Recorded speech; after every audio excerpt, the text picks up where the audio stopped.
especially those who just started investing your first to your fifth year, it's very natural to feel fear when markets drop. A lot of things that you really cannot control. Whatever you learn from school and whatever you learn from all these trainers who are teaching you cannot be compared to Trump's tweet. Suddenly you see like your 1 month pay gone in like one night. That's true. Yeah, so that's when you realize, maybe investing is not for me. That's when most people give up. They sell away their lost holdings.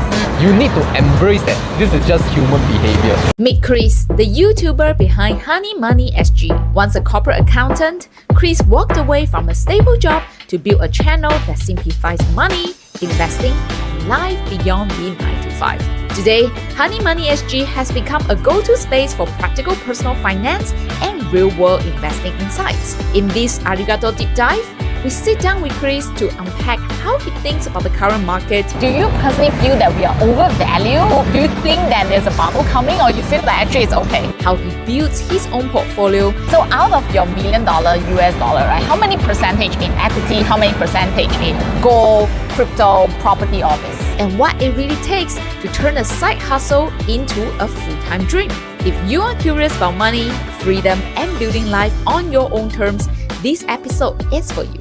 Hi everyone, welcome back to another episode of Arigato Deep Dive, and today I'm super honored to invite Chris, Honey Money, to be here. Hi, this is Chris from Honey Money SG YouTube channel. You may know me as I do credit card, personal finance, early retirement stuff.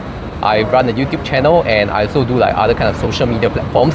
And yeah, very excited to be here on Chloe's channel as well. Yeah, it's the first time that actually I get to sit down with you, and it was a very random decision to actually have this interview. We were actually both speaking at the same panel at NAS Summit. So I was thinking, like, since we are chatting so much, I was like, hey, is it possible we do this interview right now? And thanks so much for being so spontaneous and having your time here. No problem. We have always been in this spontaneous kind of space, so we are kind of used to it. Yeah, so let's see what Chloe has on the questions. It's not planned, so I'm going to just go on the roll. All right. So Chris, can you share with us a little bit more about how you got started? Because you mentioned to me that you started in 2021.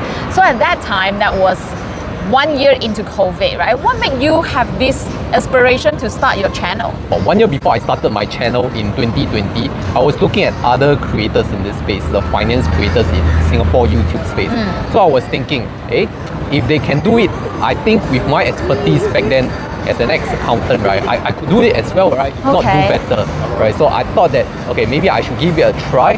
But in fact, I didn't start my channel as a finance channel, right? Because I have more interest in like tech stuff, mobile gadgets kind of thing. So my first video wasn't about finance. So it was just a tryout video, like to unbox MacBook stuff. Oh, how did that go? Yeah, so it didn't went well, of course, right? Because it was not my niche, but it's just something I wanted to try. And how did I eventually pivot into finance was because people was asking me, because I was always like the go-to person in the office to ask about all the money, investment related credit card stuff. So I thought that if this group of people, they really want to hear my opinions, so why not I put my opinions online so that I don't have to keep repeating myself. Before that, you are already very into personal finance. You like to look at different credit card hacks and all this. And right now, you're just translating your passion into a digital video for more people to get benefit. Correct. So I've been interested in personal finance since 2015. So that's like a good 10 years from now. So I've been also reading other people's blogs, other people's content. So I thought that why not I do one for myself, and then for those people who want to hear my opinions. How long did it take for you to really hit your first milestone of having a lot of viewerships for your video? Actually, my goal was like 12 months. If I don't see anything, I'll probably move on. Wow. So I'm glad to did it within that 12 months time frame. And I'm very glad that you actually set a very realistic timeline. Like a lot of time people might just want to give up after 1 month, but you actually set yourself for 1 year. Yeah. And you did it within 8 months. Yeah, and I guess it's very important that you set your own goals, because I'm not someone who like to waste time, right? If I felt that this venture isn't working out, this side hustle isn't working out, I'll just move on to other stuff, because this is not my first side hustle. I've been on other ventures as well. So I know the importance that if this thing doesn't work out, go and try out other things. Okay, because failure is not like a destination, it's just the beginning of another thing that you want to do. Especially in your first few months, when you took like maybe 8 to 12 hours to create one video and you get only 10 views after a day. I see. Yeah, and it happens to a lot of people, right? Because they could not see the outcome of it. Yeah. And time after time they did like their 10th video, and it's still getting like 10 views after a day. So they get dejected, they get demoralized, and it happens to a lot of us. And not just in YouTube space, but in like other kind of business that you do, you don't even get your first customer. So I would say that have a timeline for yourself, be realistic, understand that circumstances may change. 2021 environment is very different from now. So I would say that you really need to, at one hand, be realistic. On the other hand, you need to know that what if it does not work out for you? What are you going to do next? Okay, and this is not going to be your last venture. So as like entrepreneurs, content creators, we need to know that there is a certain lifespan of this kind of business. Okay, we cannot keep doing this forever. And what is our exit strategy? That is then. I absolutely agree that we don't see failure or like challenges as the end. In fact, we see it as the stepping stones for us to grow bigger and stronger along the way. And I think a lot of successful people have the same habits or the same thinking process, thinking model, that they are always willing to test out different things. So you have tried out different side hustles before. Can I say that all those other side hustles actually didn't materialize into anything fruitful? So this is actually the one that you finally cracked the code. Can I say that? No, you can't say that. Oh, Now, before we go on further, I want to share with you a very exclusive opportunity to get a 12% interest boost for your idle cash during this period of time.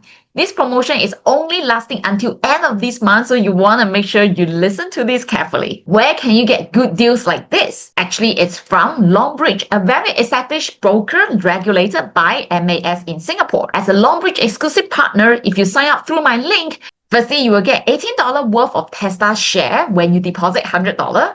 And when you deposit $2,000, you will get a 12% per annum interest boost coupon for the next 120 days. That's how your money works hard for you without you having to do anything else. On top of that, if you maintain your $2,000 for 30 days and complete 3 buy trades, you will even get to unlock $40 worth of Nvidia share and $40 worth of Apple share. That's additional $80 worth of stock basket given to you as a bonus. And in total, you will get rewards worth up to $1,366 when you complete the requirement here. On top of that, you will get lifetime zero commissions for US, Hong Kong, and SG stocks and zero platform fees as well. Right now, for a limited period of time, you will also enjoy zero commission for your options trade and $70 worth of options coupon when you start trading options with Longbridge. If you want to unlock all these bonuses worth up to $1,366, all you have to do is click on the link in my bio and get started your investing journey with Longbridge. Now let's get back to the video. You can't say that.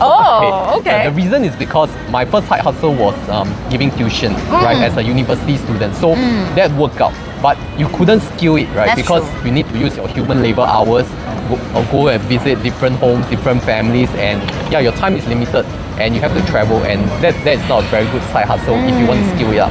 The second side hustle I did was actually e-commerce.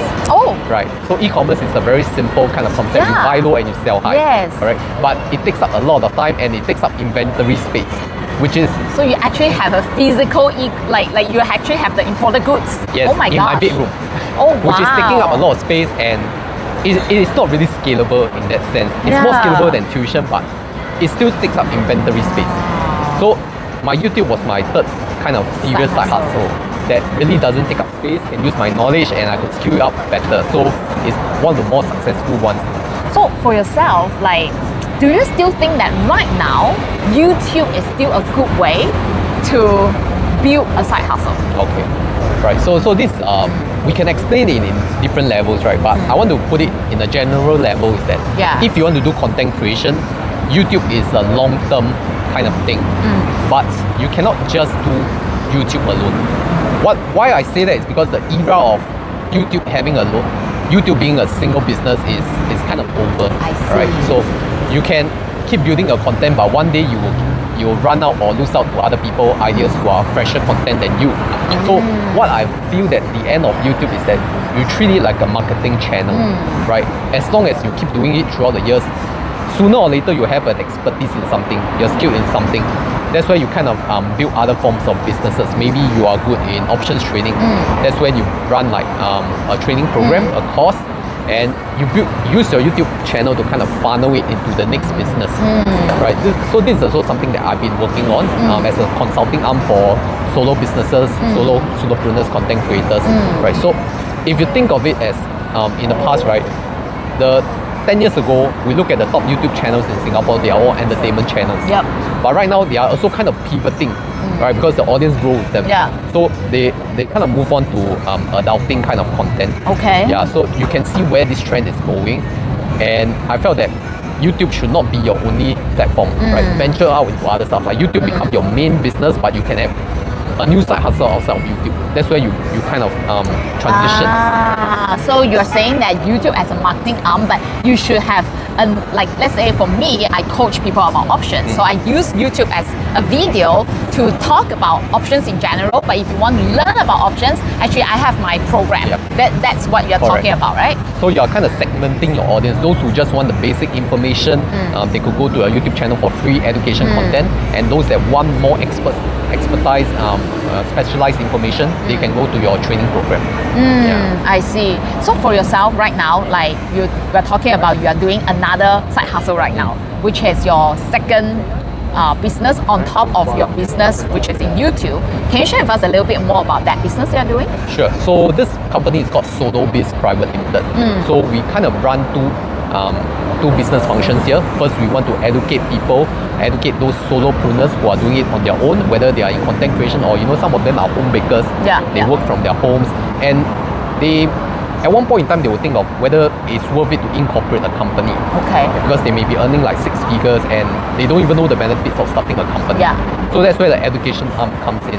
So it comes in like the kind of online course, content training program to bootstrap them right to the next level. So the second business function is the consultancy arm. So this is more for people who are like they already incorporated their business, but they may not have the financial knowledge of chief financial officer or finance director to optimize their finances, because as we do personal finance, we are good for our own level, but company finance is quite different. Yes. Yeah, we're talking about taxes, we're talking about how to segregate your revenue and all that. So where do you come in? Because if you want to go to all the big four consulting firms, it's going to cost a lot. Expensive. And your skill is not enough to be a big four client. So we are helping out these small players within this space with my prior accounting experience. Oh yes, I forgot he's a private account. Oh, okay. So that's how whatever things that you have built up over the years, it's never gone to waste. Yes. Right? You never know this can be the next business idea when the time is right. Yeah, because I also, for those accountants out there, right, you will never picture someone as an accountant to be a YouTuber. Because accountant is like a very prim and proper corporate job. True. That your parents can be proud of. Yeah. And then you cannot be creative in accounting. Yes. But you have to be highly creative in the YouTube space. Yeah. So I didn't find fun in accounting in corporate rules. Okay. But now I do it for other people. I feel the fun of it, right? Because now I'm helping people optimize their corporate finance and taxes, which is very important. Yes. Right. Like we still pay taxes, but how can we optimize it in a way that it's beneficial to both the government and our company? Nobody wants to pay more taxes, especially anyone that's watching. He's very frank. Thank you.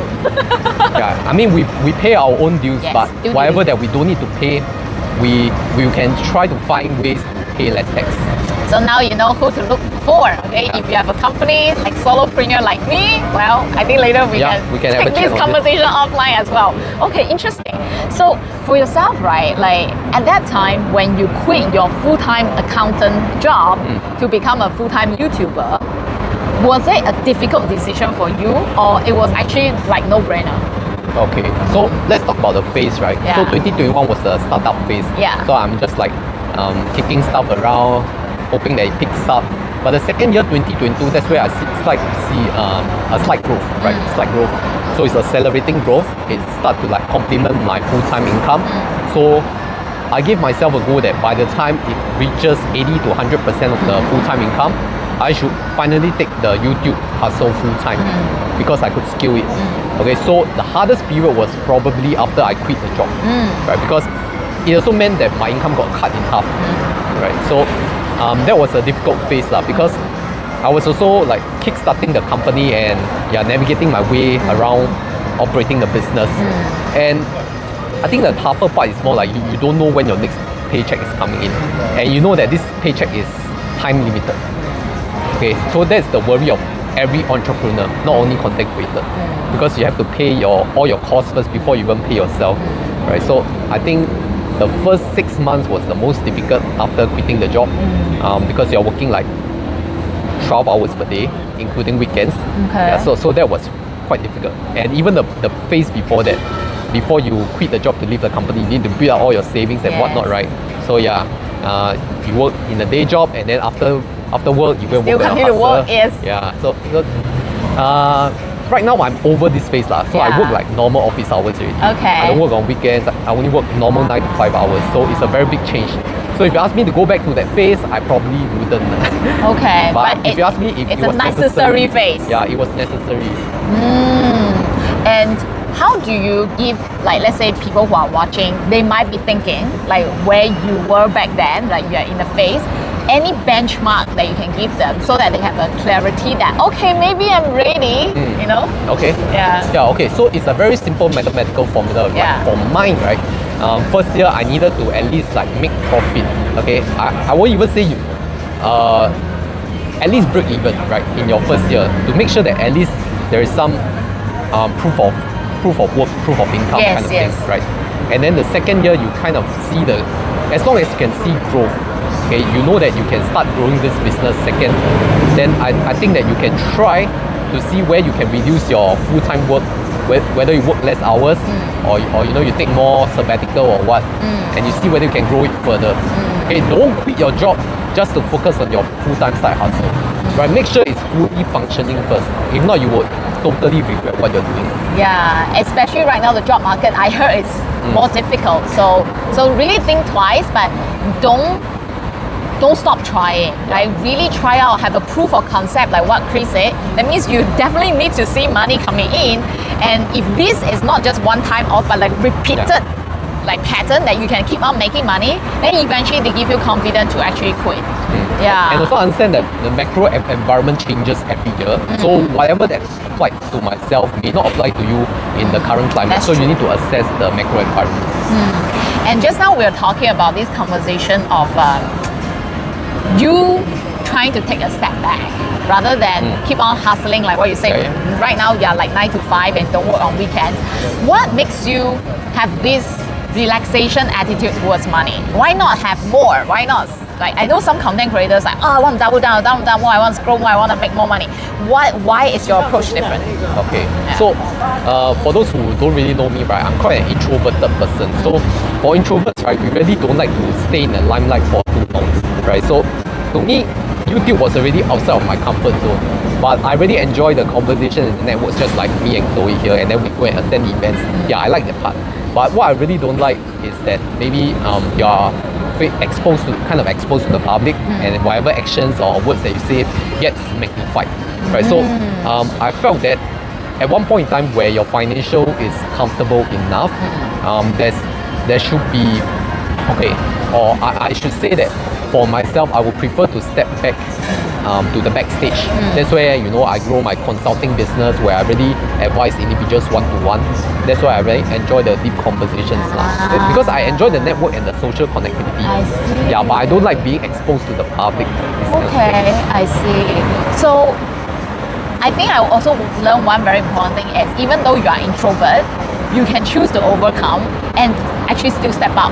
But at the same time, once you build to a comfortable level, you can choose to scale back. Yeah, I think it's always the option to do it, because if you are not at that level yet, the comfortable level that you want to be, you should just give your all, right? That was my phase 2-3 years back then. Just give your all, take a shot, because the market will not wait for you, whether in business or in investing, right? So take the opportunity, go out there and just hustle the best that you can.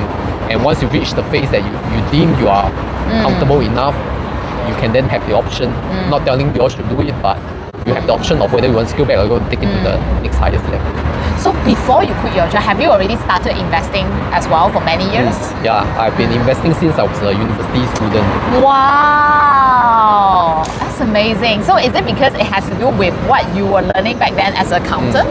Not really. No? Because I started investing before I even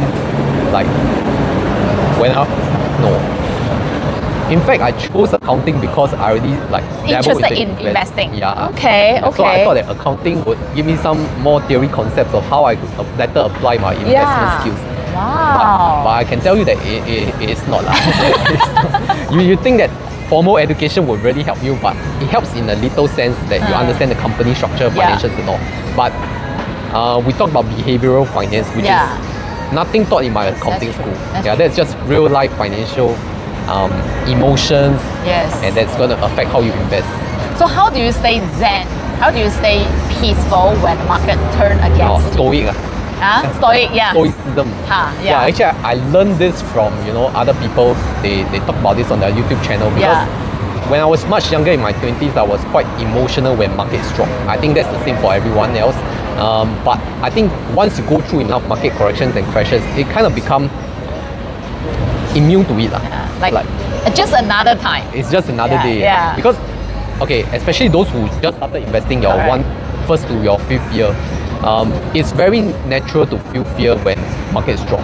Okay, because suddenly you see like your 1 month pay gone in like one night. That's true. Yeah. So that's when you realize, maybe investing is not for me.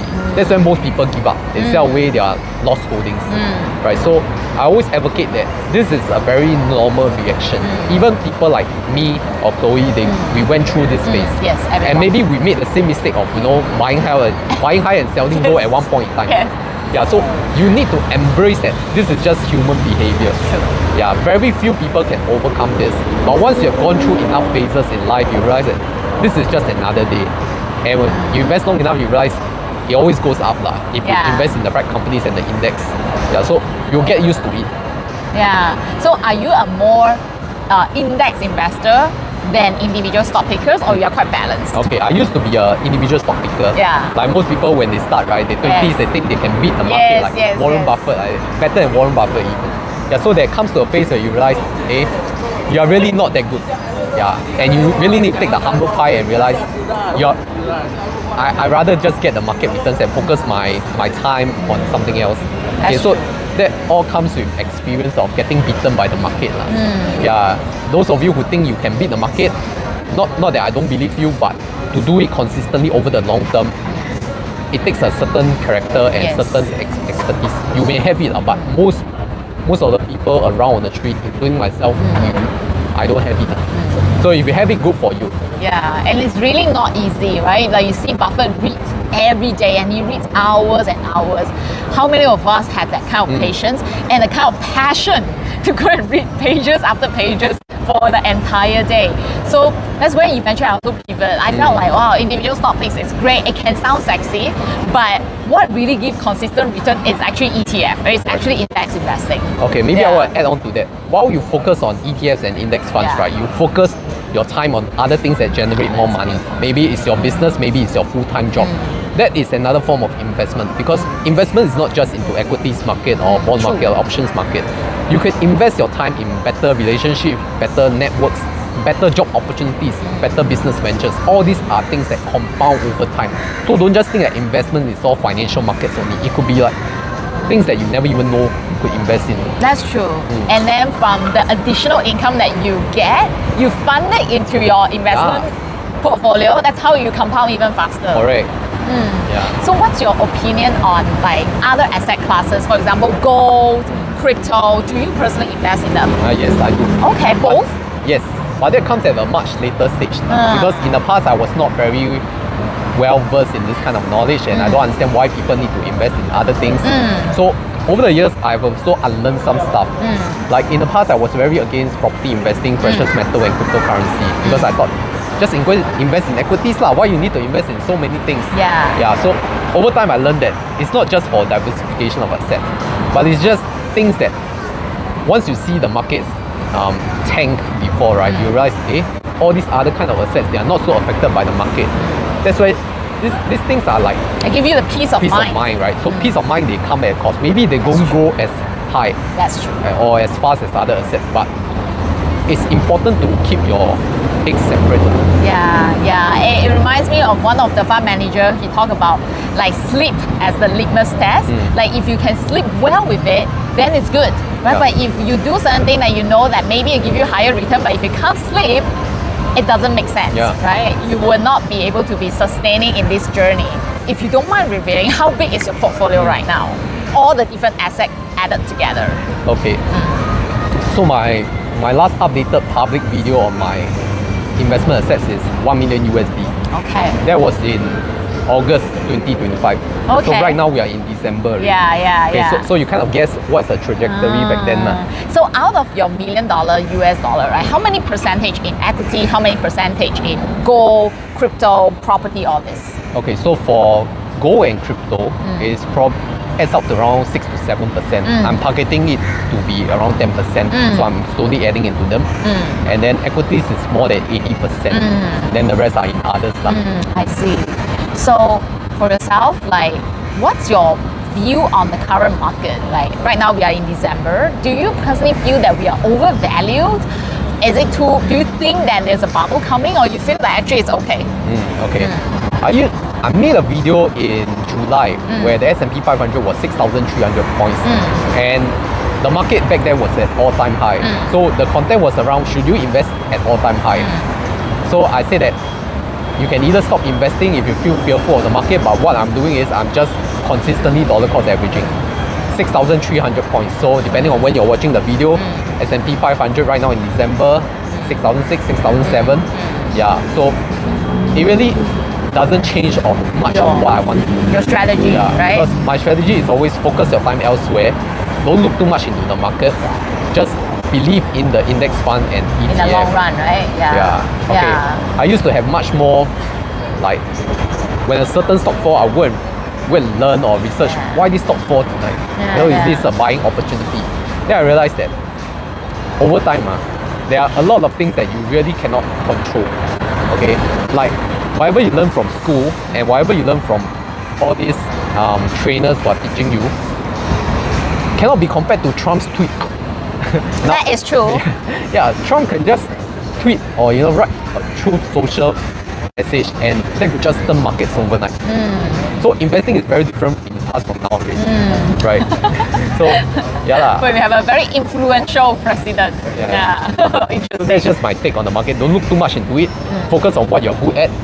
Things outside of your control, just let it be. Accept the rough and volatility. Yeah, I think it's a very good reminder, because a lot of times, like, investors, they always have this goal, I want to become a full-time investor. I just want to do this full-time. But actually, there's a lot of stress when you just depend your income solely on your investment portfolio. You can't really detach your emotions from it, which makes it dangerous. Correct. Right? But if you have other sources of income, like what Chris mentioned, he doesn't even need to care whether the market goes up or down, because he knows, I still have other sources of income coming in. And when the market goes down, in fact, he think about, how can I use this income right now to buy when it's low? So like I said, focus on the things that you are good at. Things that you are not so good at, but you think you're good at, like investing in equities. Probably majority of the public shouldn't read too much to it, unless you're really into this field. True. So I think we are almost coming to the end of this interview. I want to ask you one question, like, because you have done so many things, right? You have so many YouTube videos and all this, right? And today, imagine you have lived as long as you wanted, and you have achieved every single thing that you want to achieve in life. But unfortunately, today will also be the last day for you. And all the work that you have done, your videos, will also disappear together with you. Okay. So if you can leave 3 advice for our audience here, and these 3 advice will stay, what would that 3 advice be? Okay, just to clarify, is the world ending or I'm It's you ending? leaving. You leaving. Okay, just you me departing. Yes, just you. Okay. Yeah. So if everything about me is going to wipe out from this earth, I think the number one thing that you should really remember is don't take advice from people that you don't want to become. Wow. Okay, let me explain why.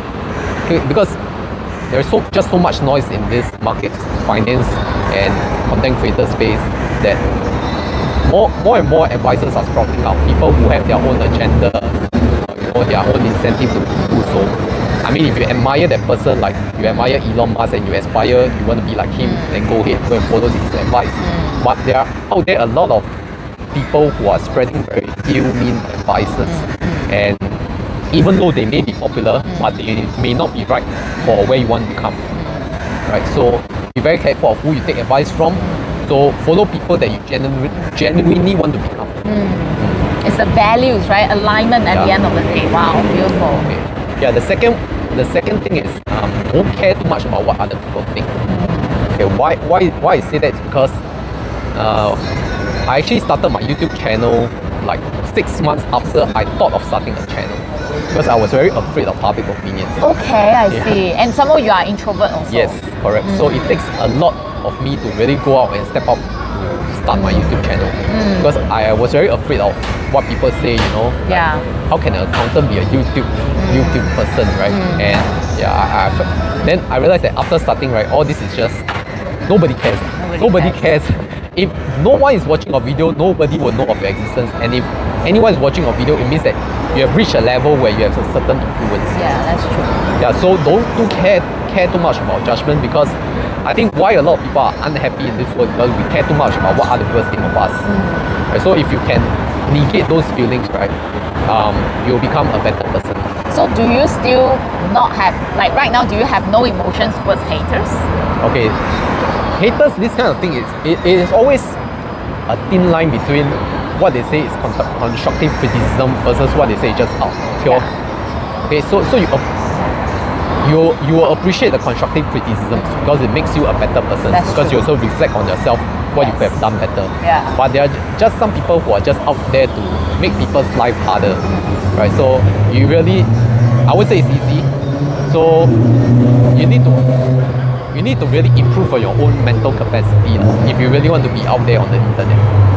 Okay, beautiful. Okay. How about number 3? Number 3, the final piece of advice. It's not going to be cliche like you need to start investing as young as you can, because that's just very cliche. But I felt that know what you want to invest in.